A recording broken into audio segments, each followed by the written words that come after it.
There are only a few people in the world who know my full name. My parents, my older brother, a few close friends. Inside Marker 13, I never introduced myself. Not to the ranger, not to the campers, not even to Ethan. After everything we'd been through, we simply stopped asking personal questions. Names felt unimportant when survival was all that mattered. That's why what happened on my 21st day inside the forest still keeps me awake at night. Because something whispered my name. Not the shortened version everyone used. Not the name written on my backpack. My real name. The one no stranger should have known. The morning after the forest giant disappeared beyond the clouds, I found myself completely alone. Ethan was gone. The silent watchers had taken him. The yellow ribbon he'd left behind was tied around my wrist. I didn't remember putting it there, but it wouldn't come off. Every time I tried to untie it, the knot tightened by itself. The forest felt different now. Not hostile, curious, as though it had finally noticed me. The trees no longer seemed interested in hiding. They simply watched, patiently. I walked for hours beneath a gray sky that never changed. No birds flew overhead. No animals crossed my path. Only endless pines stretching toward every horizon. Then I heard it, soft, barely louder than the wind. My name, I whispered to myself. No, I froze. That wasn't my voice. Someone else had spoken, someone hidden among the trees. Then it came again, this time perfectly clear. Mod Tariq. The sound was calm, gentle, almost affectionate. Every hair on my arms stood up. I had never told anyone in the forest my name, not once. I slowly turned in every direction. Nothing. Only trees. Mist. Silence. Who's there? No answer. Then the whisper returned, closer. So you finally come back. The words echoed between the trunks until I couldn't tell where they were coming from. Ahead, behind, above, everywhere. I forced myself to keep walking, ignoring the voice, ignoring the terror crawling through my chest. A mistake, because the voice didn't stop. It began telling stories. Stories from my childhood. The blue bicycle you crashed when you were 9. I stopped. Nobody knew about that. I'd never told Ethan. Never told anyone outside my family. You blamed the neighbor's dog. The whisper laughed softly, but it wasn't the dog. My breathing became shallow. Then it spoke again. The letter you hid beneath your mattress. I stumbled backward. That letter had never been found. I'd burned it years ago. How could anyone know? The forest wasn't guessing. It remembered.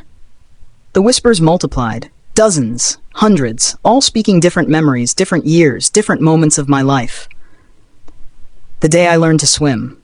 The first time I lied to my mother. The promise I'd made to my grandfather. The fear I'd hidden from everyone. Secrets I'd never spoken aloud. The voices weren't trying to scare me anymore. They were proving something. They knew me better than I knew myself. I ran. Branches whipped across my face. Roots reached for my boots. Behind me, the whispers kept pace. Never louder, never quieter, always close enough to hear. By late afternoon, I reached an abandoned church deep inside the forest. It shouldn't have been there. The nearest town was miles away, yet the stone building stood untouched by time. Its stained glass windows were intact.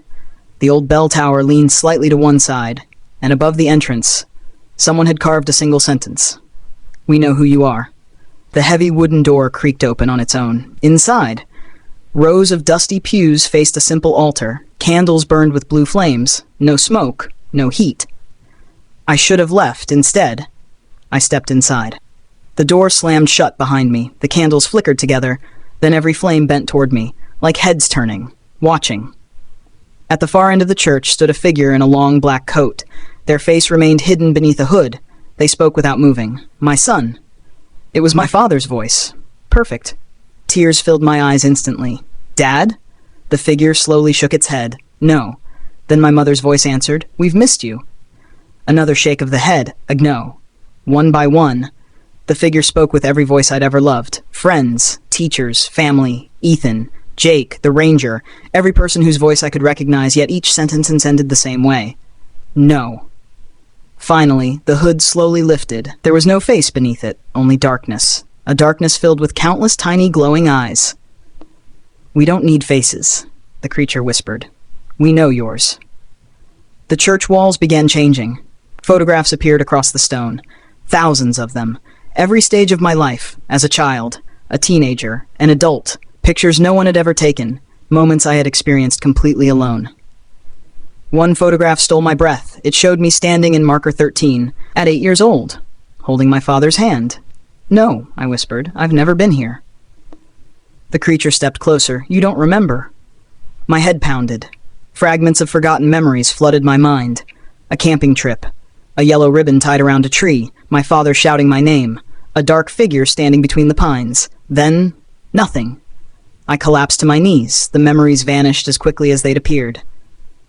"You escaped once," the creature said, "but the forest always calls its children home." Before I could answer, the church bell rang, once, twice, 3 times. The walls cracked open, roots burst through the stone floor, the building groaned as though it were alive. The creature pointed toward the altar. There, resting on old wood, lay a leather-bound guest book. It opened by itself. Thousands of names filled its pages, every missing camper, every lost ranger, every vanished child, every explorer. The final page was blank, except for one fresh line, already written. Mod Tariq. Below it, today's date. "I never signed that," I whispered. "You didn't have to," the creature replied. "You crossed the boundary." The pen beside the book lifted into the air, floating, waiting. "Finish your name." The room became impossibly cold. The blue flames turned black. The whispers returned. Not frightening anymore. Comforting, gentle, almost loving. "You've been lonely," the voices murmured. "We can fix that.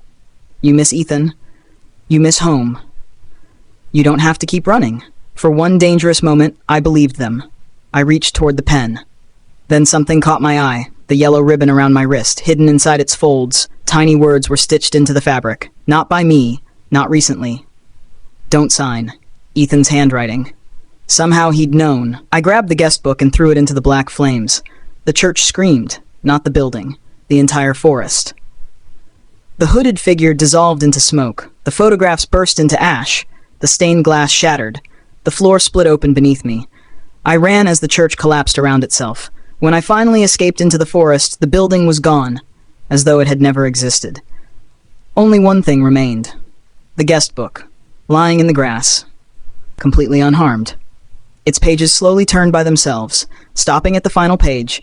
My name was still there, only now another line had appeared beneath it. He refused. Then, a third line slowly wrote itself, one letter at a time. Bring him to the gate. The book slammed shut. The ground beneath my feet began trembling. Far ahead, beyond the endless trees, a massive stone gate slowly rose from the earth, taller than any mountain, older than time itself. And standing before it was Ethan, waiting for me, without moving, without blinking, without smiling. To be continued.